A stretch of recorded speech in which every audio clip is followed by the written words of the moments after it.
This was not an easy texting tutor because I have been in this situation before where you have a roommate that just moves their boyfriend or girlfriend into the house and they don't even get the approval of anybody in the house, right? Well, at least in this case, our listener needed our help to go to a roommate to say, hey, do you mind if I think your lips are still in London. Or I just had a stroke. No. One or the other. But hey, can my boyfriend move in with us? And the roommate didn't even like the boyfriend. Yeah, she was not a fan of the boyfriend because she says the boyfriend doesn't even bother to pick up after himself when he's over here as it is. Why would I want to live with him? So she was extremely hesitant, and understandably so. And you even told her out the gate, this isn't really fair of you to put her in this position because when you come home, that is your sanctuary and you want to be comfortable. So throwing another person in the mix is going to alter all of that. However, after some massaging of the conversation, she was open to giving him a trial period. So we told her, I think his name was David. David's got to be on his best behavior. Like he's got to pick up after himself and not just for a couple days. That's the energy he needs to bring into this roommate because his lease is up at the end of the month. He's going to be without a place. So he's going to pay a third of the rent. He's going to pay a third of the bills and he's going to be the perfect roommate. Mm-hmm. So she was willing to give him a trial period over the weekend to see if it would or would not work out. So all you had to really do, at least to start this whole thing, is behave properly for a weekend. 72 hours. That's it. 72 hours. So could he pull it off or not? Mo's got the email update. Hi, Bert Show. Well, David was on his best behavior the last few days. Okay.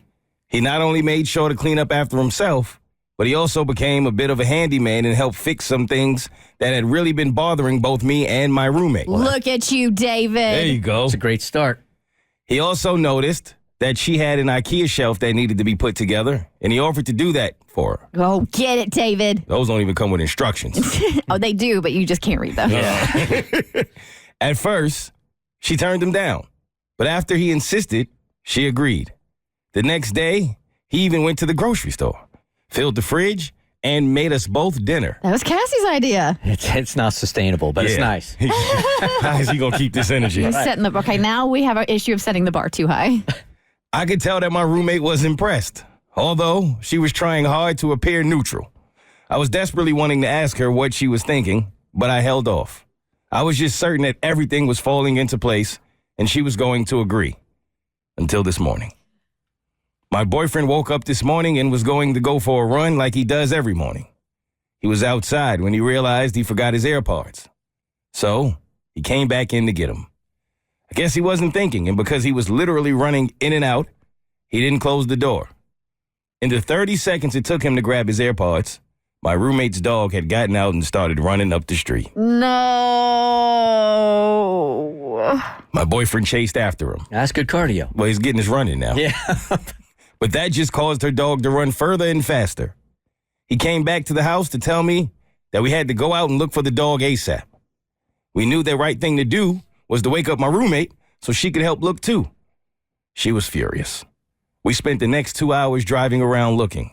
We finally gave up, and as we were heading back, I got a text from my roommate. It just said that she had found the dog and that for obvious reasons, she didn't think David would be moving in with us. I couldn't argue with that, and I told her I understood.